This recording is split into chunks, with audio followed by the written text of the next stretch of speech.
Avatar Chronicles 1 The Return of the Avatar on one of the many parallel worlds in the multiverse. Prologue. New Britannia, 40 years ago. Courage. The shattered full moon of the lunar eclipse shone bright red in the night sky above Falura Field. A lone white dove let out a mournful coo as it soared high above.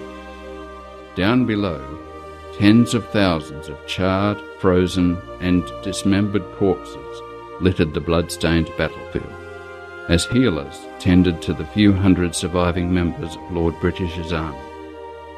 Lord British lay on the grass, applying pressure to the deep sword wound in his side.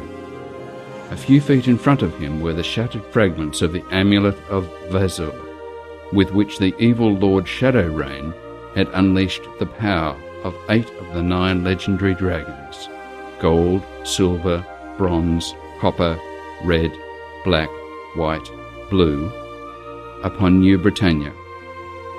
Thankfully, once the Avatar had shattered the amulet with his Sword of Virtue, Lord Shadow Raine lost control of the 8 dragons, and they flew back to their lairs and went to sleep.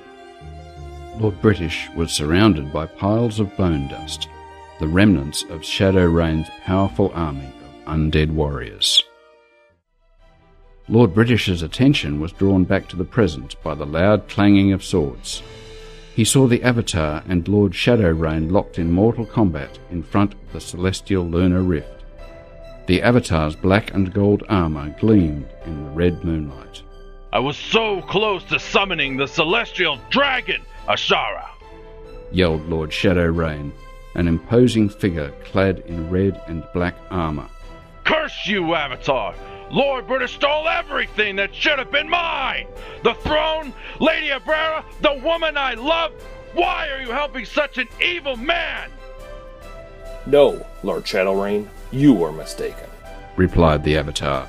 "Lord British is a good person and a rightful ruler." "Avatar, why are you content being Lord British's lapdog? Our nation has grown weak and pathetic under Lord British's rules. In the days of old, we were known for the courage of our knights as we expanded our empire by conquering those who oppose us. Nowadays, the other nations consider us to be a toothless tiger, more interested in making peace instead of war. Join me, and together we can bring glory back to our nation," said Lord Shadow Raine. "Never. You were once a good person, but you have forsaken your virtues, and now driven by your dark desires. You are not worthy to rule over anyone," the Avatar shouted, as he swung his golden Sword of Virtue with all his might.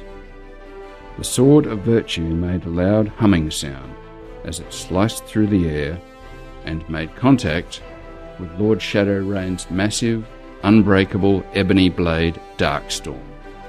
Lord Shadow Raine's blade shattered into 100 pieces. Lord Shadow Raine dropped the broken hilt and took a step back, a startled expression on his face. "What? This cannot be!" he said. "Surrender, and Lord British may show you mercy," said the Avatar as he pointed his sword at Lord Shadow Raine.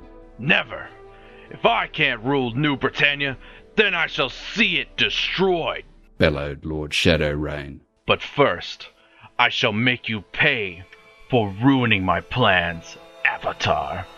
Feel my power!" He began hurling bolts of red mystic energy at the Avatar, who deflected them away with his sword. Lord Shadow Raine began glowing bright yellow as he unleashed even more powerful mystic energy bolts at the Avatar. The Avatar was slowly being pushed backward by the force of the bolts. "Ha! You are no match for me, Avatar!" said Lord Shadow Raine, as one of the bolts struck the Avatar in the chest. The Avatar fell to his knees, momentarily stunned. Were it not for his enchanted armour, the Avatar would have been vaporized. Lord Shadow Raine's eyes suddenly turned pitch black, and he levitated several feet upward. His body was now surrounded by a crackling globe of red mystic energy. Now, all of you will die!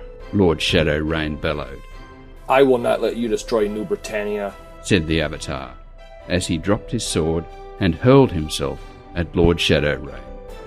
The Avatar felt agonizing pain as his flesh began to burn once he penetrated the outer surface of the energy globe and ploughed right into Lord Shadow Raine. No!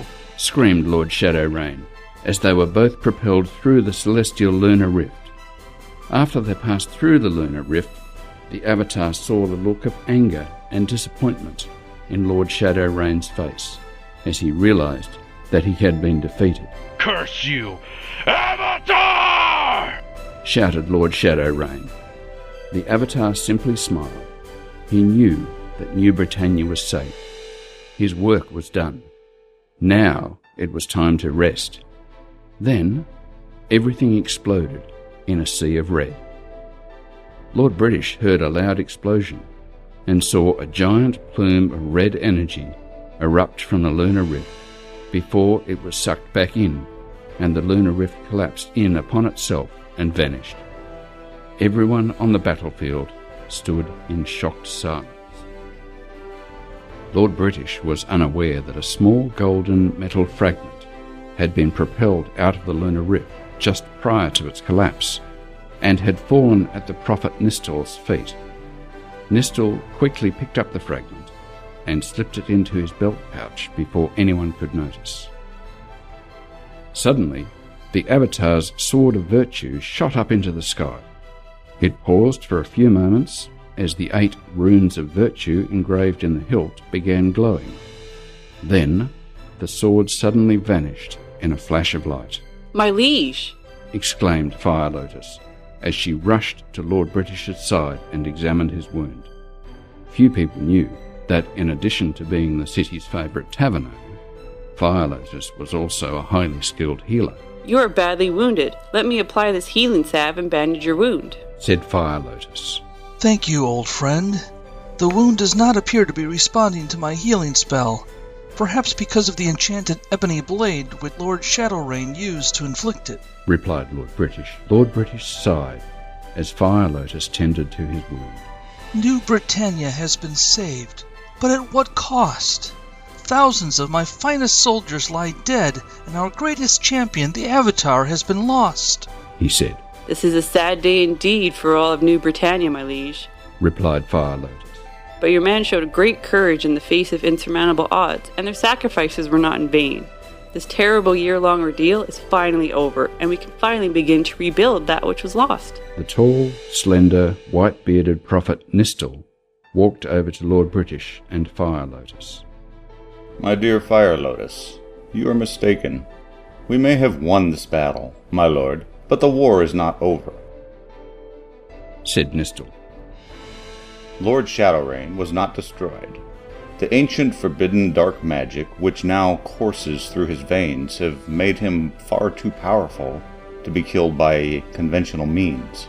He has been seriously wounded and transported to a far-off planet in another universe. Lord Shadow Raine will return at the full head of a powerful army to conquer New Britannia in 40 years, at the time of the next lunar eclipse. Nistel, you are truly a wise prophet, but are you certain of this? Asked Lord British. Yes, my lord, of this I am certain, replied Nistel. How will we stop Lord Shadow Raine when he returns? Asked Lord British. The Avatar barely managed to defeat him, at the cost of his own life. The Avatar's physical form was destroyed by the mystical energies unleashed by Lord Shadow Raine, but his soul is eternal, said Nistel. It was shattered into 35,000 fragments, which were carried through the portal to your home planet, Earth. These soul fragments now reside in the most worthy of Earth's inhabitants. Over the next 40 years, these avatars will be drawn here to New Britannia and compete amongst themselves to determine who will be the one true avatar. But will the Avatar be revealed in time to stop Lord Shadow Raine? Asked Lord British. Yes, I will work to ensure that happens. Until next we meet, answered Nistel. He leered at the lovely fire lotus for a moment before vanishing in a cloud of white smoke. Do you think Nystel's prophecy is true, my liege? Asked Fire Lotus. There are rumors that he is slowly going mad, and as others have recently reported seeing him talking to himself and inanimate objects on several occasions. No doubt he would be acting strangely, considering how much time he has been spending in your fine establishment lately. I suspect Nystel is rather fond of you, answered Lord British. My liege, stammered Fire Lotus as she blushed bright red. Nystel did warn us about Lord Shadowrain's plans, and his past prophecies have proven to be true, so I see no reason to doubt him now, replied Lord British. I was so happy the day my younger half-brother James arrived here in New Britannia from Earth. We were so close growing up. I cannot believe how far he has fallen. I am grateful that my mother and stepfather did not live to see this day. For now, we must make sure that the Amulet of Vazur does not fall into the wrong hands. Lord British cast a spell, and the shattered fragments rose from the ground and flew off into the sky to various remote parts of New Britannia. And so it begins, said Lord British, as he gazed up into the night sky. End of prologue. I am assuming that people in New Britannia physically age at roughly 1/4 of the rate they would here on Earth. Introduction. Mount Crendor, 4 years ago. Truth. A cold Arctic wind swept through Mount Crendor as it continued to snow heavily. A solitary, short, chubby figure, clad in a tattered brown robe, staggered across the mountainside. The young monk Theodric was beginning to regret his decision to sneak out of his monastery a week ago, after receiving a vision compelling him to come here. At the monastery, Theodric was one of the 5 monks currently writing sections of the History of New Britannia, Volume 1, an important responsibility for someone so young. He had been assigned the task based upon the Grand Abbot's personal recommendation to Lord British. Suddenly, Theodric found himself standing in a lush garden next to a crystal-clear stream. His limbs no longer ached. In fact, he felt full of energy. Theodric looked down and saw that he was now clad in a comfortable white silk robe with blue trim and covered in mysterious golden runes which he could not decipher. In his right hand was a massive leather-bound book. Theodric could not decipher the writing on the cover or the content of the pages contained within. He peered into the stream and saw his face. He appeared to be at least 10 years older than he was now, complete with a full beard. Theodric also appeared to be in much better shape than he was now, with most of his excess body fat replaced with solid muscle. He heard a sound and looked up to see a lone white dove soar overhead towards the massive tree of knowledge atop a nearby hill. Theodric could see a beautiful red-haired woman in a black robe with red trim also covered in mysterious golden runes, standing beneath the tree beckoning him. He did not recognize her face. Then everything suddenly turned to white, and he found himself back on Mount Crendor. In the distance, the shining beacon of light continued to beckon, but Theodric could go no further. He had been walking for hours and could no longer feel his limbs. Theodric collapsed from exhaustion and lost consciousness. A pack of hungry snow wolves spotted the unconscious figure and came charging out of the nearby woods. A hooded figure suddenly appeared next to Theodric's unconscious form. The hooded figure turned and looked in their direction. The snow wolves suddenly stopped in their tracks and began whimpering.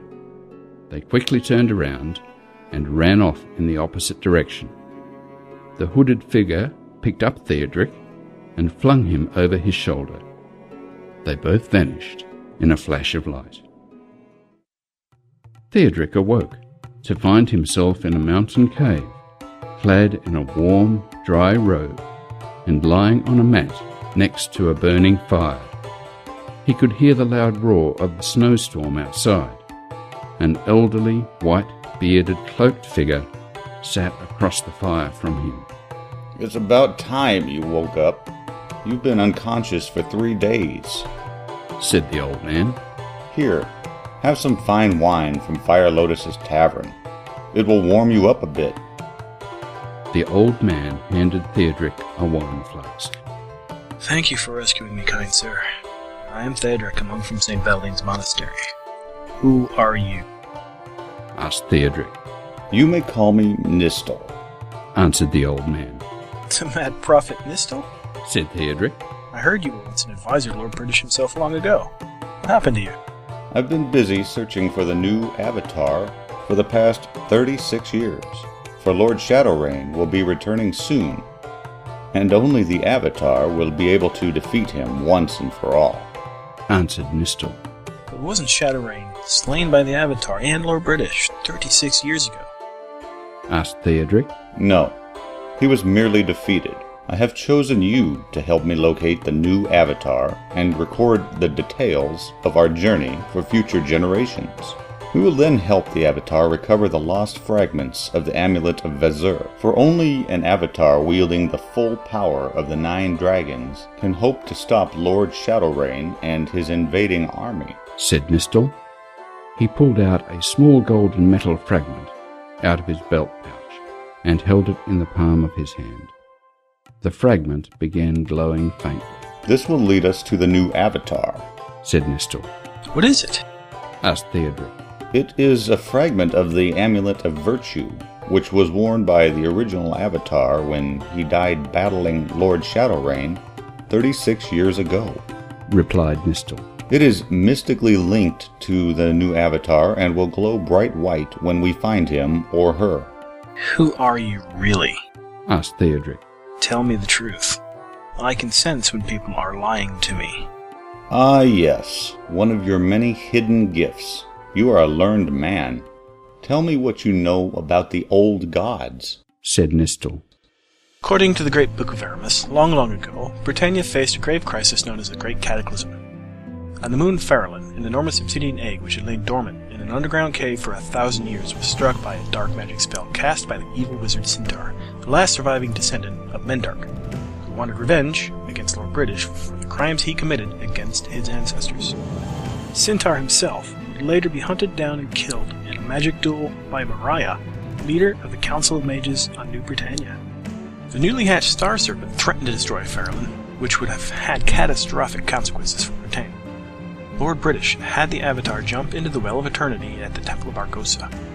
The Avatar was instantly transported to the underground cave in Farallon. After a long and fierce battle, both the Avatar and the Star Serpent were seriously wounded. The people of Britannia assumed that both of them perished when the moon Farallon exploded. After the Avatar failed to return and Farallon exploded, Lord British went to Catatet, atop Mount Helios, and cast an unknown powerful magic spell, which had been entrusted to him in an effort to summon the old gods for help. And in case you forgot, Catatet is a stone circle of gods. It's a 25-foot tall obsidian statue arranged in a circle. It's rumored to be the spot where the old gods first set foot on Britannia long, long ago. The old gods had originally visited us thousands of years ago in Britannia when we were still primitive cave dwellers. The old gods lived in a silver city named Gidara, which floated in the sky. They were masters of both magic and science. The old gods mated with our women because their females could no longer bear children, hence, we are all descended from the old gods. In fact, it is said that the members of the 12 great houses who sit on the Great Council are descended from the members of the old gods' own Council of Elders. The old gods taught us how to make fire and clothing, tools and weapons, and gave us laws to govern us. After many years, the old gods left us, saying that their other children needed their help, but promised to return someday to aid us if necessary.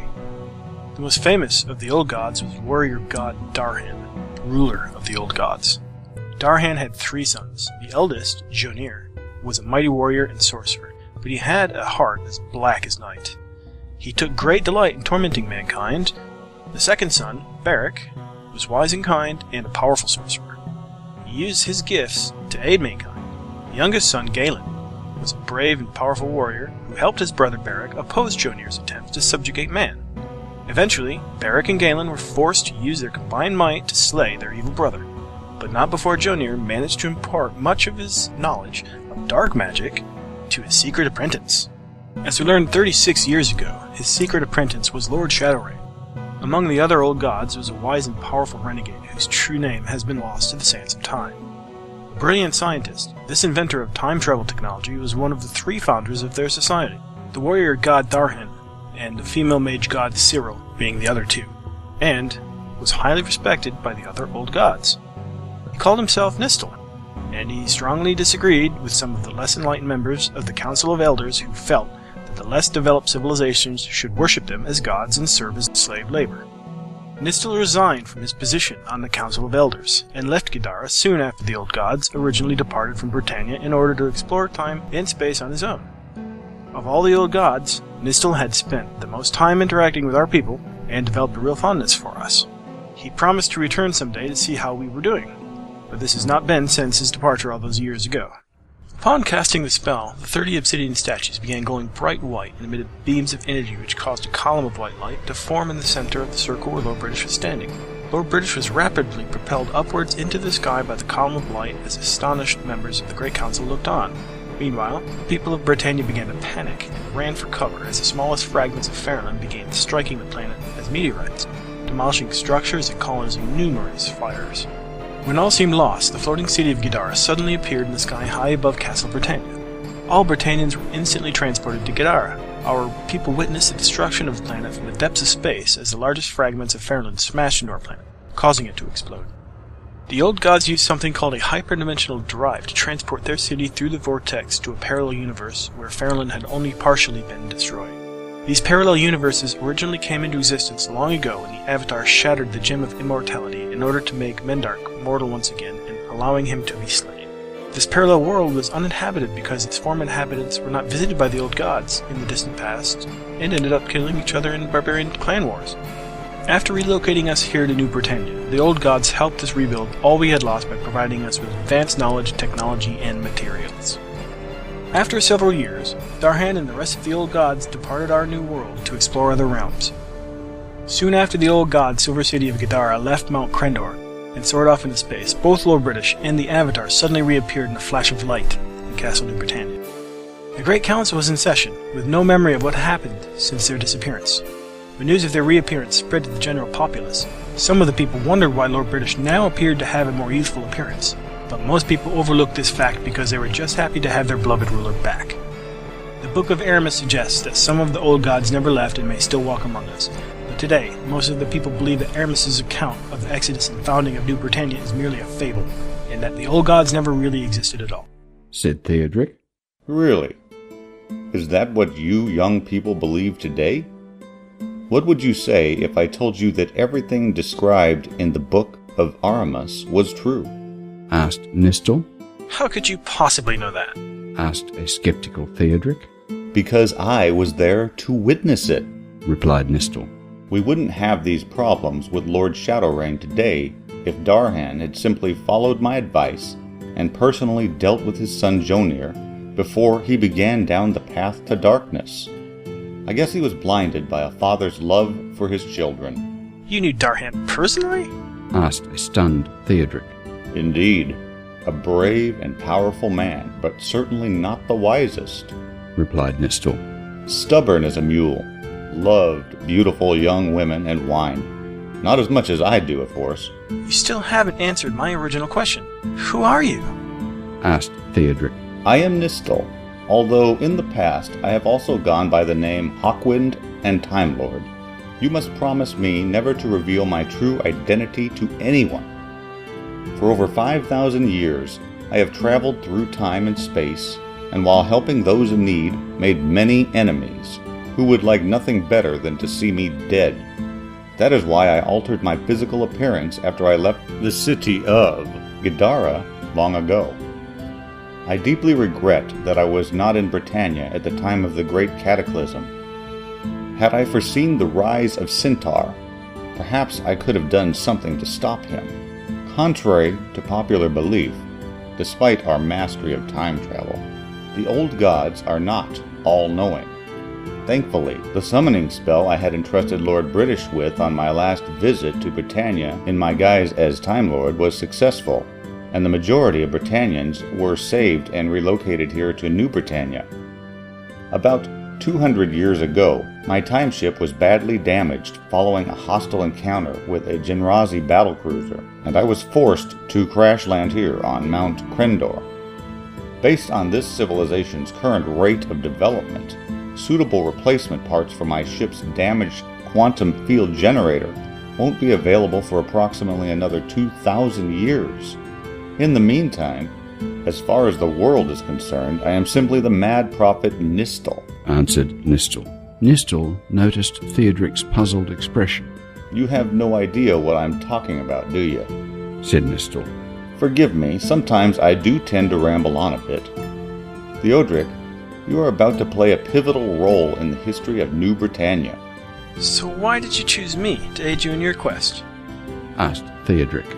You remind me a lot of your grandfather, Tiberius, at this age, replied Nistile. You knew my grandfather? Asked a surprised Theodric. I never got the opportunity to know him. He died before I was even born. That is most unfortunate. Like you, he was extremely bright and inquisitive. Always spoke his mind, said Nistile. We often debated long into the night about many topics such as philosophy, law, politics, and science. He rose from humble beginnings to become the greatest scholar of his era. That is why Lord British chose him to write his biography, Lord British, The Path of Virtue. I know. Lord British's biography is still required reading at school today, replied Theodric. Did you know my grandmother as well? Of course. When I first met Talia, she was an incredibly beautiful, fiery-tempered, powerful young mage, the exact opposite of your grandfather. Nobody thought that they would make a good couple, but I knew they were meant to be together. I introduced them to each other, and as you know, they ended up having a very long and happy life together, said Nistile. By the way, how is your grandmother doing these days? Nistile smiled as his eyes briefly glowed. That evening, as Theodric slept, Nistile teleported out of the cave. In a moonlit clearing in the woods north of Libris stood a small wooden cottage. A wisp of grey smoke rose from the chimney.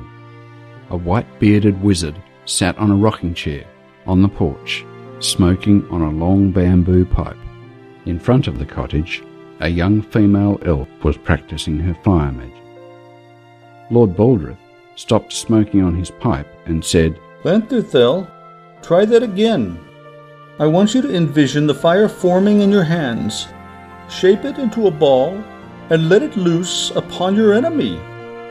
Lantherthel concentrated and uttered the words of magic. A small ball of fire formed in her hands, and she hurled it at the plate armor-covered scarecrow standing in the distance. The fireball found its target, and the scarecrow erupted into flames. Lord Baldrith cast the ice spell Douse to extinguish the flames. Excellent, my dear, said Lord Baldrith as he smiled. To think, just a month ago, you had trouble forming a fireball. I'm very proud of you. Thank you, Master, replied Lantherthel. You are such a great teacher. Indeed he is, said Nistile, who had suddenly appeared behind Lantherthel. Godfather, exclaimed Lantherthel as she turned around and gave him a big hug. I haven't seen you for so long. Yes, my child. I've been rather busy searching for the new avatar, replied Nistile. I see that Lord Baldrith has taught you well. You've made considerable progress since I last saw you 3 months ago. It is good to see you, Master, said Lord Baldrith, as he rose from his rocking chair and walked over to shake Nistile's hand. Lantherthel gives me too much credit. She has a natural gift for magic, which is rare even among Sindarin elves. Thank you once again for entrusting me with her training in the mystic arts. Lord Baldrith, you were my finest student. It was only natural that you would be the one to train Lantherthel, said Nistile. By the way, how's that staff holding up? It has served me well all of these years, replied Lord Baldrith, grasping the long, curvy staff with red gem on top. I always thought that this was a fine graduation present, Nistile. As a matter of fact, just the other day I had to retrieve it from an annoying imp who stole it.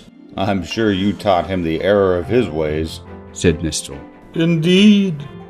I won't need to worry about him ever returning here to bother us again, replied a grinning Lord Baldrith. How is my brother Carlin doing? Asked Lanthurthal. He is busy tracking down a lead which he hopes will lead him to the dark elf archer Elir Ben Shademaster, who slew your parents, said Nistile. Did I ever tell you how your father Arithwan saved my life long ago soon after my arrival on New Britannia? No, Godfather, replied Lanthurthal. I would very much like to hear that story. Well then, let's go inside and have a seat around the fireplace, said Lord Baldrith. I'll boil us a kettle of water and we can have some nice hot tea while listening to Nistile's tale. Lord Baldrith, Lanthurthal, and Nistile entered the cottage. Nistile would not end up teleporting back to the cave on Mount Crendor until 4 hours later. The next morning, the snowstorm ended and the sun came out. As Theodric was finishing packing up their supplies, Nistile walked over to him and handed him a well-crafted oak long staff. Take this, said Nistile. You will need it during our long journey. I assume you have been trained in its use. Yes, I have, replied Theodric. In fact, the Grand Abbot said that I showed such a natural proficiency with it that he assigned me to the task of training new monks how to use it to defend themselves. Do you expect us to encounter many dangerous foes on this journey? Indeed, said Nistile. Lord Shadow Knight's minions are everywhere, and they will do whatever it takes to prevent the new Avatar from appearing to oppose their master's return. I see, replied Theodric. Won't you need a weapon to defend yourself as well? No, said Nistile. In addition to my innate abilities, I have also mastered all the schools of magic. Trust me, we'll be fine. Theodric suddenly had an uneasy feeling as Nistile smiled at him. Meanwhile, at a warehouse in the port town of Geral, located on the southwestern tip of Novia, a large crowd had gathered to hear Marius, the handsome, charismatic young leader of the newly formed Home Guard, speak. My fellow New Britannians, we face a crisis of epic proportion. These past decades, our world, our home, has been invaded by Offworlders, each claiming the mantle of our greatest hero. A mere 36 years after the Avatar gave his life to halt the evil of Lord Shadowrain, these pretenders claim to fill his boots. And yet while these false avatars are small of heart, their impact has been all too large. They have gorged themselves on the property of defenseless farmers, merchants, and travelers. They have quenched their thirst for blood with the lives of innocent civilians, and when not content to merely pillage and murder, they have slaked their vile lusts upon our women. And where is the protection owed to us? While our sons are bloodied and our daughters violated, what shelter have our hard-earned taxes purchased? Lord British has done nothing to stop the influx of Offworlders, and precious little to curb their actions. For our homes, for our wives, and for our children, we have no choice. It is up to us to take up arms and let these invaders know that they are not welcome in New Britannia, said Marius. But Marius, what can we do to stop these Offworlders? There have been numerous reports of slain Offworlders coming back to life as if nothing had happened, asked a beautiful young, blue-eyed, blonde woman in the audience. Yes, it is true that these Offworlders are quite resilient, but they can be destroyed. Fire, decapitation, just some of the tools the Home Guard has found to be effective, replied Marius. And we can teach those who have the will to do what we must. So, who will fight for our homes and our dreams? Who has the courage to turn back this tide? Who will stand with New Britannia? Who will stand with us? Death to the Offworlders! All hail Marius! All hail the Home Guard! Chanted the crowd, as they began waving their swords, battle axes, and sharp farm implements in the air. Later, After the crowd dispersed, Marius secretly met the blonde woman backstage. I've missed you so much, exclaimed Marius. Me too, replied the woman, it's been so hard for me to get away from my husband. As they embraced and passionately kissed. That went even better than I expected, said the woman.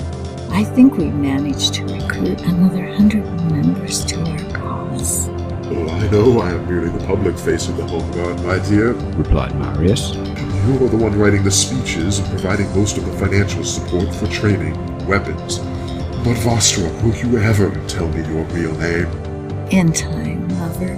Right now, I think we should concentrate on other things, said Vastra with a devilish grin. End of introduction. Sir Stile Teckel presents The Avatar Chronicles 1, Return of the Avatar. Directed and produced by Lord Baldrith. Writer and music supervisor Gabriel Nightshadow. Casting director and court jester Time Lord. Assistant casting director and director of public relations Raine. The cast appearing in this episode are as follows: Static Grazer as Lord Shadowrain, Duke Gregor as the original Avatar, Little Geek Lost as Fire Lotus, Lord Baldrith as Nistel, Avatar Acid as Theodric, Indy Martin as Lanthurthal, Sarge as Marius, Majorius 70 as Vastra, Lacrobat, Asclepius, Chips 36 and Elizabeth as the Crowd, with Cypher Asmad as Lord British, and starring Asclepius as the Great Story Weaver. Music credits for this episode: Soliloquy by Matthew Pablo at www.matthewpablo.com, Viracoca's Demise by Elliot Corley at www.opengameart.org, Rise of Spirit by Alexander Zelenov at www.opengameart.org, A Winter Tale by Johann Brod at www.opengameart.org, World Travel by Dan Knoflicek at www.opengameart.org, Flights of Fancy by Elliot Corley at www.opengameart.org, The Fall of Arcana, Epic Game Theme Music by Matthew Pablo at www.matthewpablo.com, Hall of the Ancients by Elliot Corley at www.opengameart.org, Last Minute by Horrorpen at www.opengameart.org, Medieval Theme 1 by Alexander Zelenov at www.opengameart.org, Painted Dreams Mockup by Matthew Pablo at www.matthewpablo.com, March of May by My Canon Singh at www.opengameart.org. Stay tuned for the next episode in this dramatic adventure.